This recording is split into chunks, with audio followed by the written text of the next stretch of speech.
గౌరవ సభ్యులు కేటీఆర్ గారు.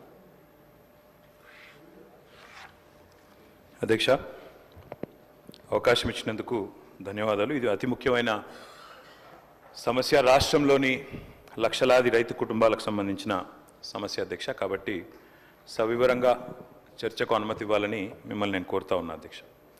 ఎందుకంటే ఇవాళ ఈ రైతు బంధు పథకం కేసీఆర్ గారు ప్రవేశపెట్టిన తర్వాత ఇప్పుడే గౌరవ మంత్రి గారు చెప్పారు అధ్యక్ష. మంత్రి గారు కూడా స్వయంగా రైతు, మాకు ఆత్మీయ మిత్రులు. వారు స్వయంగా వారి గ్రామంలో కూడా వ్యవసాయం చేసే రైతు.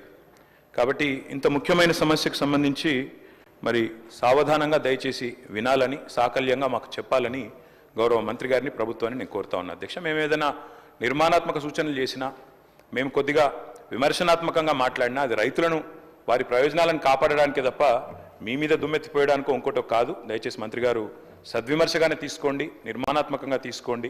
ఇంకా ఎన్నికలకు 4 ఏళ్ల సమయం ఉంది కాబట్టి ఇప్పటికిప్పుడు మనం ఇక్కడ బల ప్రదర్శన చేసి కూడా లాభం లేదనే మాట కూడా వారికి చెబుతూ అధ్యక్ష, ఇవాళ ముందుగా నేను మంత్రి గారికి ఒక విషయంలో వారు చెప్పినందుకు, ఒక వాస్తవం చెప్పినందుకు వారిని అభినందిస్తా ఉన్నా అధ్యక్ష. గత ప్రభుత్వం ఈ పథకాన్ని ప్రారంభించింది. 72,000 కోట్ల పైచిలకు, దాదాపు 73,000 కోట్ల రూపాయలు గత ప్రభుత్వం నుంచి మరి రైతుల ఖాతాల్లో జమ అయినాయి. అదే మాదిరిగా మరి మేము మా ప్రభుత్వం వచ్చిన తర్వాత ఒక దఫా మాత్రమే డబ్బులు ఇచ్చాము, 7,600 కోట్లు 2 పంటలకు గాను ఒకసారి ఇచ్చాము, వానాకాలం ఇవ్వలేదు అని చెబుతూ ఎట్లా మొత్తం 80,000 కోట్లు ఎట్లా ఇచ్చామని చెప్పారు. అందులోనే గౌరవ మంత్రి గారు ఒక మాట ఇక్కడ చెప్పారు అధ్యక్ష, ఏదో దుర్వినియోగం జరిగిపోయింది, 21,283 కోట్ల దుర్వినియోగం జరిగింది అన్నట్టుగా వారు ఒక ఖాతా ఇచ్చారు. దయచేసి మంత్రి గారు నేను కోరుతా ఉన్నా, మీరిచ్చిన 2వ పేజీ దయచేసి ఒకసారి చూడండి. అందులో మీరిచ్చిన దానిలోనే ఏం రాశారు అధ్యక్ష? 2 పంటకాల్లో మొత్తం రెండు పంటకాలంలో సాగైన మొత్తం విస్తీర్ణం 19-20కి 141 లక్షల ఎకరాలు, 20-21కి 204 లక్షల ఎకరాలు. అంటే మీరు గమనిస్తే అధ్యక్ష, సాగు చేసినా చేయకపోయినా డబ్బులు, రైతు బంధు డబ్బులు ఇవ్వడం వల్లనే 141 లక్షల ఎకరాల నుంచి 204 లక్షల ఎకరాలకు పెరిగింది. ఆ తర్వాత 212 లక్షల ఎకరాలకు పెరిగింది. ఆ తర్వాత మళ్ళీ 206, అంటే 2,06,00,000 ఎకరాలకు పెరగడానికి కారణం గౌరవ మంత్రి గారు. మేము సాగు విస్తీర్ణం పెరగాలన్న ఉద్దేశంతో ఇచ్చినాం కాబట్టే విస్తీర్ణం పెరిగింది అన్నమాట దయచేసి మీరిచ్చిన లెక్కల్లోనే ఉన్నది. అట్లాగే మంత్రి గారు మరి ఒక 2-3 విషయాలు చెప్పాలి. మేము మాట్లాడిన తర్వాత మీ ఇష్టం అని చెప్పండి సార్. మంత్రి గారు ఒక 3 విషయాలు చెప్పాలి సార్. నేను అంటే ముందుగా ఈ ప్రశ్నలు అడిగి తర్వాత మిగతా సబ్జెక్టులోకి పోతాను సార్. ఎందుకంటే వారు ఇచ్చిన నోట్ ఇప్పుడే అందింది మాకు.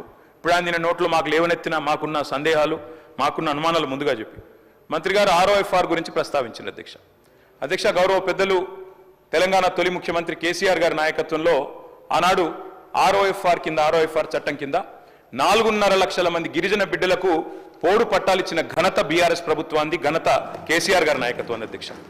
ROFR కింద ఇచ్చే పోడు పట్టాల విషయంలో ఇక్కడ చాలా మంది గిరిజన శాసనసభ్యులు కూడా ఉన్నారు అధ్యక్ష. చాలా మంది గిరిజన ప్రజలుండే నియోజకవర్గాల నుంచి వచ్చిన మిత్రులు, శాసనసభ్యులు కూడా ఉన్నారు. ఈ ROFR పట్టాలు గిరిజనుల చేతులు ఏవైతే ఉంటాయో అధ్యక్ష, అక్కడ కనా కష్టం మీద ఒక పంట మాత్రమే సాగు చేసే అవకాశం ఉంటుంది. ఎందుకంటే అక్కడ కాలువలు ఉండొచ్చు, ఉండకపోవచ్చు, అక్కడ ఇతర సమస్యలు ఉండొచ్చు, మేజర్ కాలువలు ఉండకపోవచ్చు.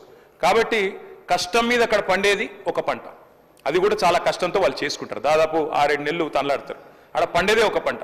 అంటే ఇప్పుడు మంత్రి గారు చెప్పిన లెక్క ప్రకారం ఈ గిరిజన బిడ్డలు ఎవరైతే మేము గతంలో పోడు భూముల పట్టాలు ఇచ్చినామో, ఎవరికైతే మేము 4.5 లక్షల ఎకరాలు పట్టా ఇచ్చినామో వారికి మరి ఈ 2వ విడత వారు రైతు బంధు ఇవ్వరా? మంత్రి గారు దయచేసి తప్పకుండా గిరిజనుల తరపున అడుగుతా ఉన్నాం, సమాధానం చెప్పాలి.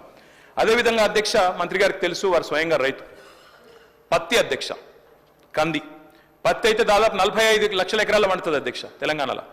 మరి పత్తి 8 నెలల పంట, 8 నెలల పంట తర్వాత 2వ పంటకు అవకాశం కూడా ఉండదు.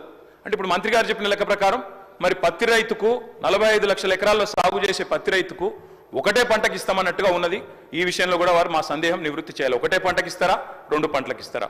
కంది కూడా సేమ్ అధ్యక్ష, మీ వికారాబాద్ జిల్లాలో కూడా కంది విస్తృతంగా పండిస్తారు, అది కూడా 7-8 నెలలు. అదే నన్ను చెప్పనండి మంత్రి గారితో విజ్ఞప్తి.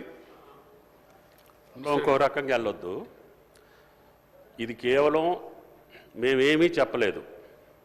గత ప్రభుత్వంలో జరిగినటువంటి విధి విధానాలను మేము ముందుంచాము. మీరు ఏది చెబితే దాన్ని అమలు చేయాలనే ఆలోచన తప్పితే ఆ పంటకి ఎంత ఇస్తారా, దీనికి ఎంత ఇస్తారు అనేది మేము నిర్ణయమే చేయలేదు. మీ సూచనల తర్వాతనే నిర్ణయించబడుద్ది. కాబట్టి మేము ఇంతవరకు ఈ ప్రభుత్వం రైతు భరోసా మీద నిర్ణయించలేదు. కాబట్టి మా నిర్ణయాలు అందులో ఏమీ లేవు కాబట్టి మా మీద దేన్ని కూడా మీరు రుద్దొద్దు అని చెప్పి గౌరవ సభ్యులకి మనం చేస్తాం. ఏం చేయాలో, ఎట్లా చేయాలో, పత్తికి ఏం చేయాలో, చెరుకు ఏం చేయాలో మీరు చెప్పండి. దాని ప్రకారంగా ప్రభుత్వం భవిష్యత్తులో నిర్ణయిస్తుందని చెప్తున్నాం. అధ్యక్ష, ఒకవేళ కోసే ప్రయత్నమే లేకపోతే అటు రైతు బంధు పథకానికి కోతలు పెట్టే ఉద్దేశం లేకపోతే వారు పీఎం కిసాన్ గురించి చెప్పరు అధ్యక్ష. పీఎం కిసాన్ లెక్కలు నా దగ్గర ఉన్నాయి.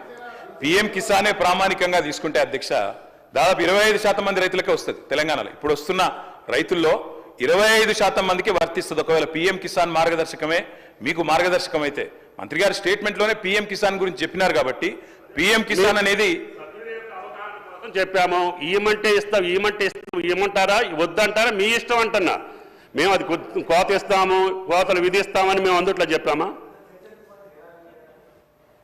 మరి మాకు అర్థం కాదు ఏంటంటే యథాతథంగా ఉన్నదున్నట్టు ఇచ్చినందుకు చర్చ ఎందుకు సార్? మరి యథాతథంగా రైతు బంధు ఉన్నదున్నట్టు ఇస్తే యథాతథంగా ఉన్నదున్నట్టు ఇస్తాం, మేము కోతలు పెట్టాము అనుకుంటే చర్చ ఎందుకు? ఇంకా యథాతథంగా ఇవ్వచ్చు, ఇవ్వచ్చు. ప్రజాభిప్రాయం ప్రకారంగా, మీ అభిప్రాయం ప్రకారంగా విధి విధానాలు నిర్ణయించబడతాయి. మీరు యథావిధిగానే ఇవ్వమని చెప్తే చెప్పండి, మేము అభ్యంతరం చెప్పట్లేదు. అధ్యక్ష, ఇంకొక 2 అనుమానాలు మంత్రి గారి స్టేట్మెంట్ నుంచి ముందు అవి చెప్తాను అధ్యక్ష, తర్వాత నా సబ్జెక్టులోకి వస్తా అధ్యక్ష. అధ్యక్ష, వారు చెప్పారు పత్తి 8 నెలల పంట, కంది 8 నెలల పంట, మరి ఒక పంటకి ఇస్తారా 2 పంటలకు ఇస్తారా? మంత్రి గారు తమ సమాధానంలో ప్రభుత్వ విధానం ఏందో చెప్పాలి. ఆర్ఓఎఫ్ఆర్ అంటే అల్టిమేట్గా మరి చర్చ జరిగిన తర్వాత ప్రభుత్వం నిర్ణయం చెప్పాలి కదా, లేకపోతే ఎందుకు చర్చ? చర్చ జరిగిన తర్వాత ప్రభుత్వం నిర్ణయం చెప్పకపోతే ఎందుకు అధ్యక్ష చర్చ? మరి ఊరికే మనం టైంపాస్కి అయితే చర్చ చేయం కదా. దయచేసి మంత్రి గారు నేను కోరేది, అదేవిధంగా మంత్రి గారు స్వయంగా ఖమ్మం జిల్లా, ఇప్పుడు కొత్తగూడెం భద్రాద్రి జిల్లాలో వారి సొంత ఊరు ఉంటుంది అధ్యక్ష. అక్కడ పామాయిల్ పంట